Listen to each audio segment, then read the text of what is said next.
Assalamualaikum warahmatullahi wabarakatuh. Ini adalah Pak di Sejarah.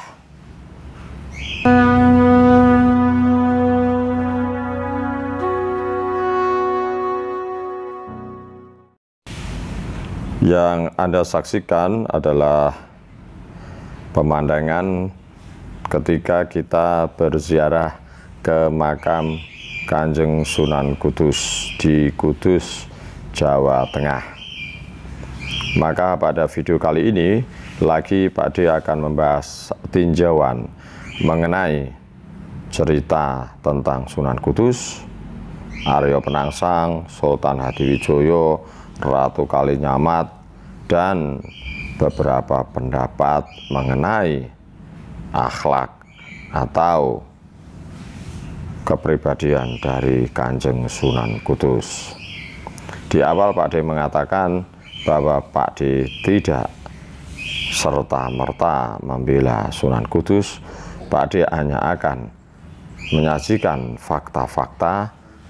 Siapa tahu Anda akan berubah pikiran mengenai sejarah yang berkaitan dengan Kanjeng Sunan Kudus.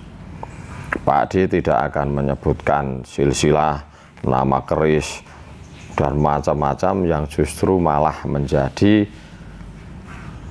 semacam pengkaburan atau ketidakfokusan dari maksud Pak D membuat video ini. Jadi begini, Sunan Kudus dianggap jahat karena membantu Arya Penangsang. Kenapa dianggap jahat? Karena Arya Penangsang dianggap jahat, brutal, pemarah, dan suka membunuh. Arya Penangsang dianggap sebagai pembunuh Sunan Prawoto dan Sultan Hadirin, suami dari Ratu Kalinyamat. Arya Penangsang dianggap sebagai orang yang memberontak atau merebut tahta yang sah atas kerajaan Demak Bintoro. Arya Penangsang adalah putra dari Raden Kikin. Banyak pendapat yang mengatakan bahwa Raden Kikin adalah putra mahkota dan yang seharusnya memang menggantikan Adipati Unus atau Pangeran Sabranglor. Apalagi jika Anda berpendapat bahwa Adipati Unus adalah menantu, maka Sunan Prawoto merupakan putra tertua dan sangat berhak menggantikan Adipati Unus. Tapi kan dia bukan putra dari permaisuri, Pak D. Oke, bisa betul, bisa tidak. Begini alasannya. Sultan Fatah itu raja Islam. Beliau seperti raja yang lain mempunyai lebih dari satu istri. Namun istilah permaisuri dan tidak sepertinya tidak terlalu digunakan atau tidak terlalu menjadi legitimasi mengenai pengganti kekuasaan berikutnya. Berbeda dengan pada zaman kerajaan-kerajaan Hindu sebelumnya. Atau juga ada analisa yang mengatakan bahwa kan tidak harus pengganti itu adalah putra permaisuri. Pengganti Sultan Hadiwijoyo bukan Pangeran Benowo, namun Arya Pangirih yang merupakan menantu. Pengganti pertama setelah wafatnya Raden Mas Jolang bukan putra dari permaisuri, tapi Raden Mas Wuryah, anak dari Selir. Ini bisa saja terjadi tergantung situasi atau tergantung dari perintah raja sebelumnya. Lagi pula, apabila Raden Kikin tidak berhak menjadi raja, kenapa harus disingkirkan? Itu mengenai Raden Kikin. Kemudian Arya Penangsang merasa berhak atas tahta Demak Sultan Prawoto sudah meninggal, Sultan Hadiwijaya adalah menantu. Maka dialah yang menjadi raja di Jawa, raja Islam waktu itu. Sehingga meskipun dia menjadi penguasa Demak, tetapi kalau masih ada Sultan Hadiwijaya, maka Arya Penangsang kurang sempurna menjadi raja. Sebenarnya ada juga sejarawan yang dalam tanda kutip membela Arya Penangsang ini. Dia juga sejarawan Belanda, Brandes namanya, yang mengutip sumber hanya dari babat Tanah Jawi, tapi menurut analisa Brandes, Arya Penangsang memang berhak menggantikan tahta Demak. Kembali kepada Sunan Kudus dan peristiwa tersebut, orang-orang harus diingatkan bahwa sumber dari cerita itu adalah babat Tanah Jawi.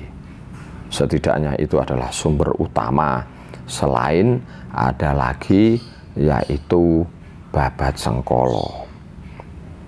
Babat Tanah Jawi ada dua versi. Ditulis pada tahun 1788 oleh Carik Brojo atas perintah Pakubuwono III, dan versi yang tua ditulis pada tahun 1722 oleh Carik Adilangu II yang hidup pada masa Pakubuwono I dan Pakubuwono II. Sementara peristiwa Arya Penangsang, Sunan Kudus dan sebagainya itu menurut babat Sengkolo terjadi pada tahun 1558, dan ini sudah diulas oleh para sejarawan. Di Masjid Mantingan, makam Sultan Hadirin, suami dari Ratu Kalinyamat, ada Sengkolo yang kalau diartikan kematian Sultan Hadirin adalah pada tahun 1559.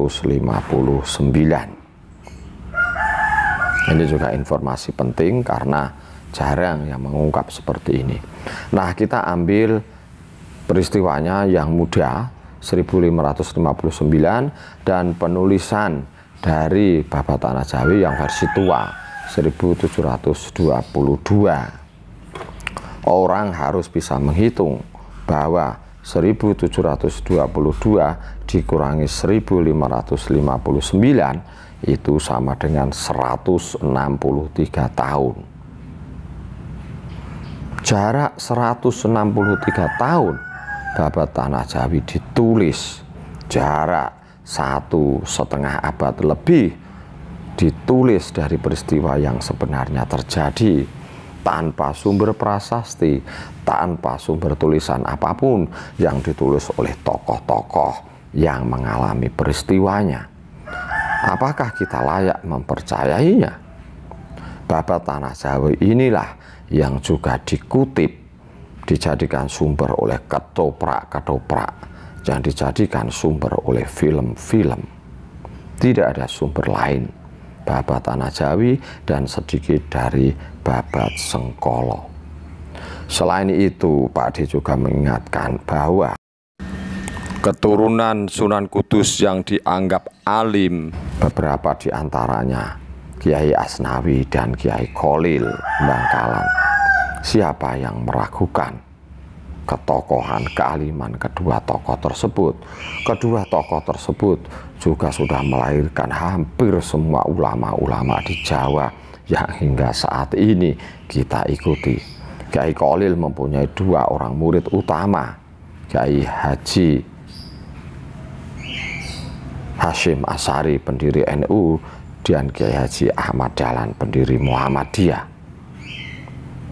Jadi apabila kita menghormati Kiai Haji Ahmad Dahlan, tentu saja Kiai harus menghormati Kiai Kholil dan menghormati Kanjeng Sunan Kudus. Dalam Islam ada pendapat, aliran atau kepercayaan yang menyebut adanya wali. Wali adalah kekasih Allah, orang yang dicintai Allah.